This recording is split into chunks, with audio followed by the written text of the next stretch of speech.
नमस्कार दोस्तों, आज के हमारे इस वीडियो में हम आपके लिए करवा चौथ व्रत की संपूर्ण कथा लेकर आए हैं। बहुत समय पहले की बात है। किसी साहूकार के 7 बेटे थे और उनकी एक बहन करवा थी। सभी 7 भाई अपनी बहन से बहुत प्यार करते थे, यहाँ तक कि पहले उसे खाना खिलाते फिर स्वयं खाना खाया करते थे। एक दिन जब करवा चौथ का व्रत आया तो करवा अपने ससुराल से मायके आई हुई थी। शाम को जब भाई खाना खाने बैठे तो अपनी बहन से भी खाने का आग्रह करने लगे, लेकिन बहन ने बताया कि आज उसका करवा चौथ का निर्जला व्रत है और वह खाना चंद्रमा को अर्घ देकर ही खाएगी। अपनी बहन को भूख प्यास से व्याकुल देख सबसे छोटे भाई ने पहाड़ी पर जाकर एक दीप जला दिया और उसे चलने की ओट में रख दिया। वापस आकर अपनी बहन से कहने लगा, बहन चांद निकल आया है, तुम अर्घ देकर खाना खा लो। करवा भागी भागी अपनी भाभीियों के पास गई और कहने लगी, भाभी चलो चांद निकल आया, अर्घ देकर खाना खाते हैं। भाभियां सारी बात जानती थी। वह बोली, भाई साहब अभी आपका चांद निकला है, आप अर्घ देकर खाना खा लो, हमारा चांद निकलने में अभी समय है। करवा बोली वाली भाभियों की यह बात नहीं समझ पाई और चांद को अर्घ देकर खाना खाने बैठ गई। जैसे ही पहला निवाला तोड़ा उसे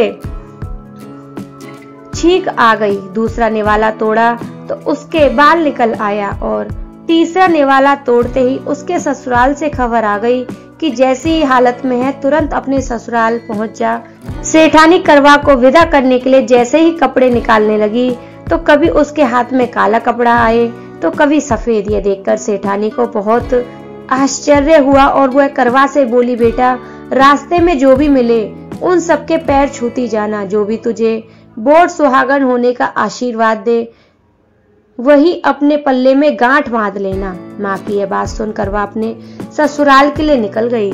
रास्ते में जो भी मिला करवा उन सबके पैर छूती गई। सभी उसे खुश रहो, सुखी रहो यह आशीर्वाद देते रहे, लेकिन किसी ने भी उसे सुहागन होने का आशीर्वाद नहीं दिया। अब करवा जैसे ही अपने ससुराल पहुंची तो घर के आंगन में छोटी ननद खेल रही थी।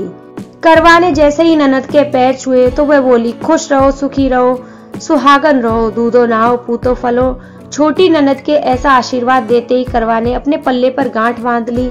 जैसे वह अंदर गई तो देखती है आंगन में उसके पति का शव पड़ा था और उसे ले जाने की तैयारी की जा रही थी। यह देखकर करवा रोने लगी, विलाप करने लगी और कहने लगी, मैं इन्हें कहीं नहीं जाने दूंगी, इन्हें कहीं मत लेकर जाओ।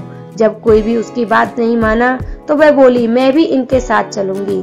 सभी ने विचार किया कि साथ में ले चलते हैं इसको।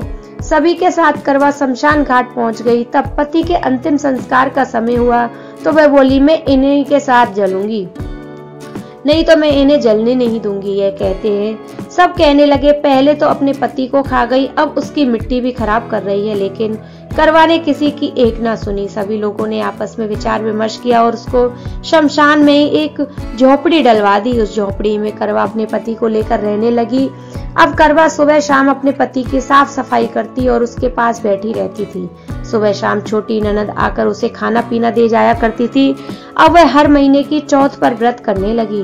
व्रत करती चंद्रमा को अर्घ देती और जब पूजा करने बैठती तो चौथ माता प्रकट होकर कहती, करवा ले करवे ले, गढ़ बुखारी करवे ले भाइयों की प्यारी बहन करवे ले। उनमें अपना सुहाग मांगने लगती। हर महीने की चौथ माता उससे कहती, तेरा सुहाग हमने नहीं, सबसे बड़ी चौथ माता ने लिया है, उनसे अपना सुहाग मांगना।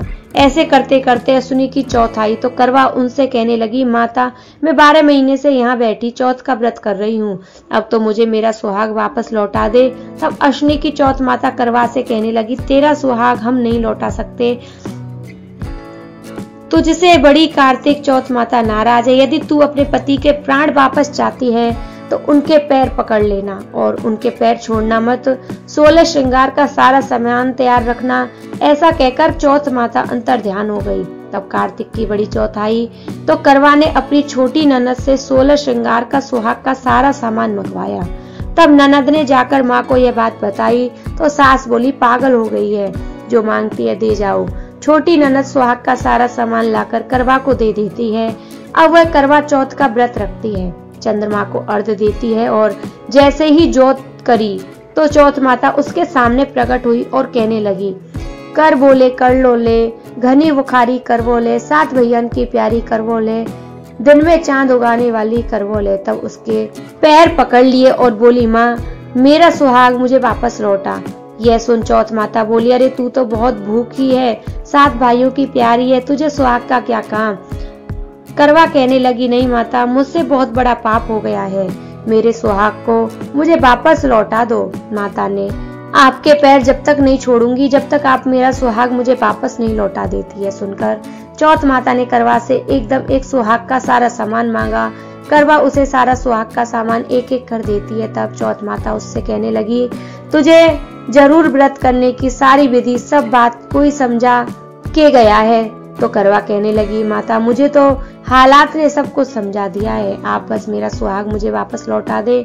तब चौथ माता ने अपनी आंखों से काजल निकाला, उंगलियों से मेहंदी और मांग से सिंदूर निकालकर उसे करवे में घोल दिया और जल से उसके पति को छींटा लगाया। छींटा लगते ही उसका पति जीवित हो गया। जाते जाते चौथ माता उसकी झोपड़ी पर लात मार गई, जिससे उसकी झोपड़ी महल में बदल गई। करवा के सब सुख आनंद हो गए।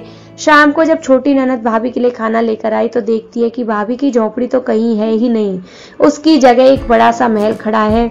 उधर करवा खिड़की में बैठी छोटी ननद के आने की प्रतीक्षा कर रही थी। छोटी ननद को आता देख करवा दौड़ी दौड़ी उसके पास गई और कहने लगी, देखो भाई साहब, आपका भाई जीवित हो गया। घर जाओ और माता जी से कहो कि गाजे बाजे के साथ हमें लेने आई। छोटी ननद दौड़ी दौड़ी माँ के पास गई और कहने लगी, मामा भाई जीवित हो गया। माँ कहने लगी, अब तक तो भाभी ही पागल थी, अब तेरा भी उसके साथ साथ दिमाग खराब हो गया है। तो वह बोली, नहीं नहीं माँ, मैंने अपनी आंखों से देखा है, भाई जीवित हो गया है। यह सुन माँ और बेटी दोनों गाजे बाजे के साथ अपने बेटे और बहू के पास पहुंचे। बेटे को जीवित देख सास बहू के पैर छूने लगी और बहू सास के पैर छूने लगी और कहने लगी, माता जी देखो आपका बेटा जीवित हो गया।